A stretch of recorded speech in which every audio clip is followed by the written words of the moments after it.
Breaking news, big trade in the NBA this hour. Adrian Wojnarowski reporting Isaiah Thomas and Channing Frye in their expiring contracts.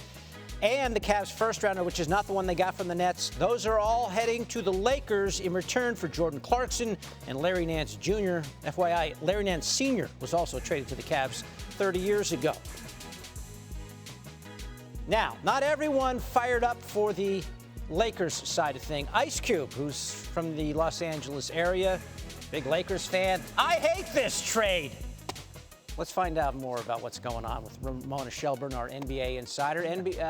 Ramona, is Ice Cube wrong? Is this a bad trade or a good trade for the Lakers? That's funny.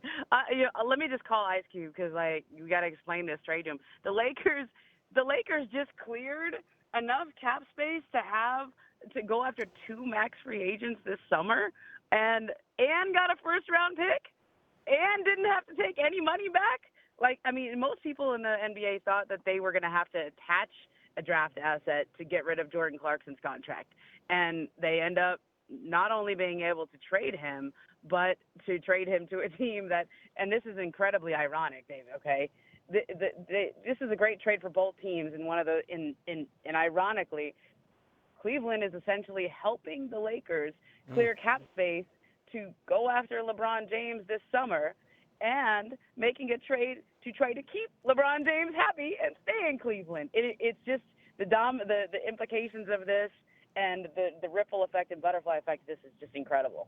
Ramona, we were talking to Brian Windhorst earlier, and if you clear enough space for 2 max guys, you still got to get the 2 max guys there. And we've heard that right. LeBron's not going to a team if there's not another superstar he's going to play with. If Paul George is going to stay in OKC, who would be that guy?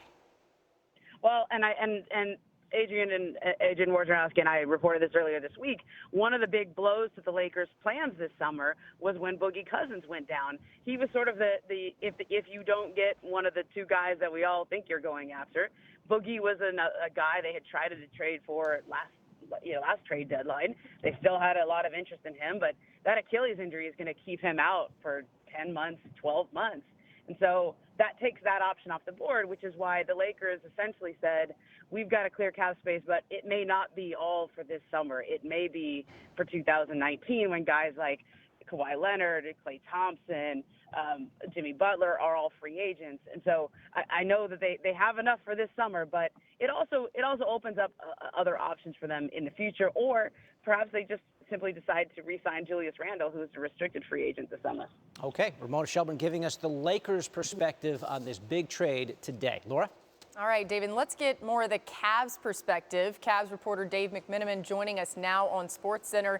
And Dave, I think this is interesting. It's a small sample size, only 15 games in the court, but Cleveland's actually been much better without Isaiah Thomas on the floor. They're shooting the ball better from behind the arc without Thomas on the court and have shown large improvement in their defensive efficiency. Without IT, from your perspective and knowing this team well, why did it not work with Isaiah Thomas there?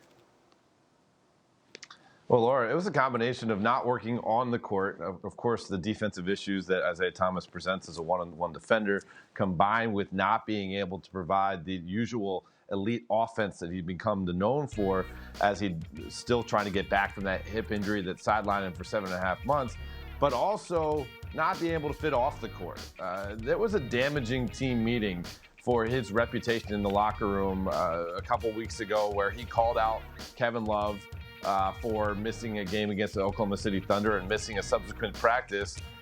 And he continued to be the thorn in the Cavs' side ever since then, commenting on the Cavs' lack of defense, commenting on the Cavs' lack of practice time. And then ultimately, after a game in which their head coach, Tyronn Lue, had to sit out because of an illness, he goes out and questions the Cavs' coaching staff's ability to make in-game adjustments. Kind of a tone-deaf remark, especially when other players and people on that team call Ty Lue the captain of their ship. And it became pretty apparent that the fit wasn't working on or off the court. If they could, by today, go in a different direction, they should. And, of course, they did. Yeah, Ty Lue said in response that Isaiah Thomas was just wrong about that. So interesting stuff there. What will Jordan Clarkson bring to the Cavs? Well, one, it brings some guaranteed money to the Cavs books, and that's kind of surprising considering their salary cap situation. Dan Gilbert already facing an ardent luxury tax bill, but he committed to $12.5 million next year out of Jordan Clarkson and over $13 million for the subsequent season. I mean, he's a younger body. He's able to put the ball on the floor, create his own shot. Now, he doesn't shoot it from three as well as Isaiah Thomas has, only around 33% for his career, but he's never played with the likes of a LeBron James, and LeBron James creates open looks for players like they'd never seen before when they finally get to join in the fold. So a longer guard, he's not quite the length of George Hill, another guard that the Cavs were targeting earlier in the trade process.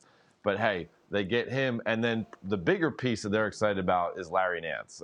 Not just because his dad played for the Cavs, but that's a guy who plays in the back line of defense, can block shots, get out and run the open court. They need guys like that.